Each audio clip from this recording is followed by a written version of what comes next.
Google has several new AI developments that have attracted a lot of attention lately, and one of the most significant focuses on something called mixture of depths, or MOD, which addresses the problem of transformer-based language models allocating the same amount of compute to every token in a sequence. The researchers at Google DeepMind showed that it is possible to dynamically allocate flops by routing certain tokens through the expensive self-attention and MLP computations, while allowing other tokens to skip them through a residual connection. The idea behind mixture of depths is actually pretty simple.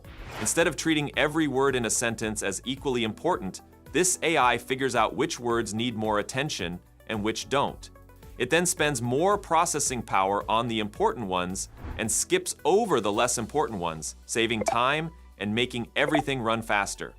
This means the AI gets just as good, sometimes even better, while using half the effort. It's like reading a book where you automatically focus on the important parts and skim over the filler without missing anything. The approach involves a per-token router that produces a scalar weight for each token in a sequence. The top K tokens, according to those weights, get processed as usual by that transformer block's self-attention and MLP, while the rest skip around that block in a less expensive route.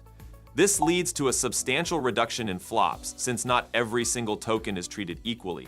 The entire procedure keeps a static computation graph because the capacity is preset to a specific K, ensuring that hardware utilization remains efficient. The tokens being routed to the block might differ from one sequence to the next, depending on how relevant or difficult the token is. The MOD researchers set the capacity well below 100% of the tokens, for example, 12.5%, which routes only 256 out of 2,048 tokens to the full computations. They noticed that it is effective to do this only in every other layer in the transformer, making it possible to reduce the total compute overhead while still preserving or even improving performance. The surprising outcome is that MOD matches or surpasses the baseline transformer in terms of language modeling loss and ends up being faster or bigger within the same budget, because it uses fewer flops per forward pass and can allocate them to a larger parameter model or use them to train for more steps. The top K is determined by the router's output, and the researchers also discovered that this approach can reduce the memory footprint and lead to speedups of 50% or more during post-training sampling.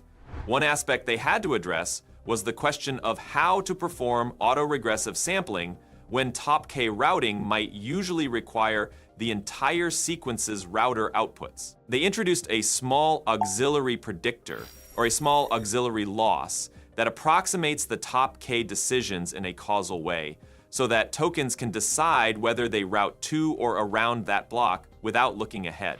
The performance cost is minor, on the order of 0.2 to 0.3%. The researchers also combined mixture of depths with mixture of experts to produce what they call MODE, which can skip entire blocks for some tokens and also route them among different MLP experts. They found that this integration leads to improvements beyond simple capacity reduction in a normal MOE.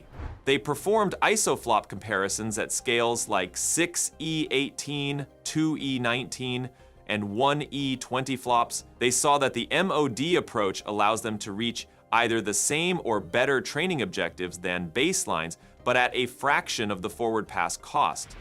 In some configurations, the model outperformed the baseline by up to 1.5% in the final log probability objective. They also noted that when the capacity is aggressively lowered, like 12.5% of the tokens being processed, there is often a gain in efficiency, as long as there are still full capacity layers interleaved. The authors recognize that certain tokens simply do not require as much processing, so skipping computations on them frees the capacity for the tokens that truly need it. On a different front, Google has revealed that its Veo 2 AI video generation model will cost 50 cents for every second of video that is generated. This means $30 per minute, or around $1,800 per hour of AI-generated footage. The service is described as a premium tool targeted at professionals and businesses that need short yet sophisticated video content. John Barron, a researcher at Google DeepMind, offered a point of reference by comparing it with the cost of producing a high-budget Hollywood movie like Avengers Endgame, which was reported to be around $32,000 per second, illustrating that 50 cents is relatively small compared to huge studio budgets. However, there is a possibility that users end up paying for generated seconds that they never incorporate in their final videos, especially since VO2 can produce clips of about 2 minutes in length. The tool has been contrasted with OpenAI's Sora model, included in a $200 monthly ChatGPT Pro subscription, which shows a different approach to billing. Another development on this same text-to-video technology is that Freepik began offering early public access to VO2 under its Creative Suite, where the first 10,000 users can try it with 2 free generations, and then the cost is measured in credits. Each 5-second video requires 1,000 credits, and the cheaper Essential Freepik subscription is $69 per year, which will get 84,000 credits, corresponding to up to 84,000 credits, corresponding to up to 84 short clips. This arrangement can be costly if a person needs large amounts of generated footage, but it is likely intended for short commercial-style videos that can be used in presentations or marketing campaigns. In general, VO2 stands out for the realism of the content it produces, which is why Google charges a relatively higher rate. Another interesting new product from Google is the AI co-scientist system, which is meant to help research scientists form new hypotheses, propose experiments, refine them, and even produce thorough research overviews. It is built using a multi-agent architecture on top of Gemini 2.0. It has agents called Generation Agent, Reflection Agent, Ranking Agent, Proximity Agent, Evolution Agent, Meta Review Agent, and a Supervisor Agent that coordinates everything. One agent creates an initial set of hypotheses, another agent critiques them, another ranks them through a kind of tournament, and so on. They use an ELO rating process, the same system that often appears in chess, to rank these hypotheses. When a lower-rated hypothesis beats a higher-rated one, it gains more ELO points. So the system keeps improving over time.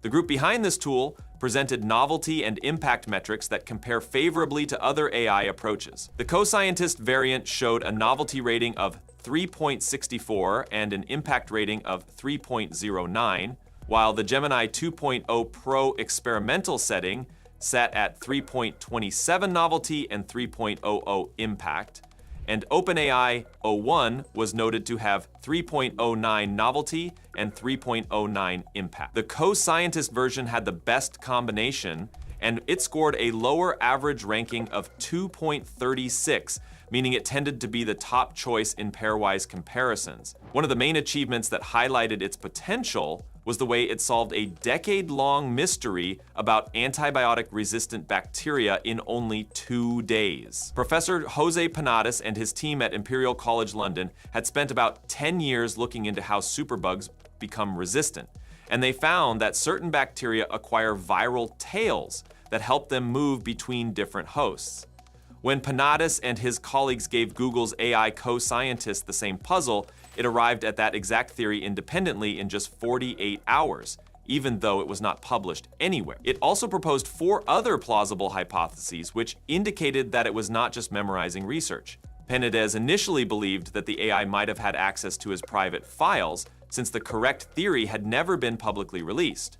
Google assured him that was not the case. The outcome convinced Panades that this AI approach could change research permanently by ruling out dead-end experiments more quickly and directing scientists to the most likely scenarios. There has also been a new report that Google is testing AI video creation features powered by Gemini. Tipsters found code references in the Google app about something called Robin, which apparently points to next-level text-to-video generation. Observers discovered code snippets that talk about progress messages like working and mention video generation specifically. Google has not confirmed how this will roll out to users, although there is speculation that a future Gemini version could let the user type a prompt and see a short clip. The current text-to-image component in Gemini uses Imagen 3, but the possibility remains that VO2 might show up in a more consumer-friendly format later on. There would be an important question of cost, especially since these models can demand a lot of computing resources. Free or low-cost versions might generate shorter and more limited videos, while a paid tier might unlock the full power. Access could merge with other Google offerings, such as the business-centric Google Vids or Google Workspace subscription tools like Google Vids for presentations or marketing. The entire concept is reminiscent of the push to unify all sorts of AI functionalities under one roof.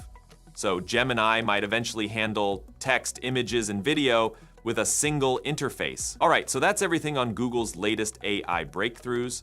What do you think about mixture of depths, VO2's pricing, or AI co-scientists solving a decade-long mystery in just 2 days? Let me know in the comments. Don't forget to like and subscribe, and I'll see you in the next one.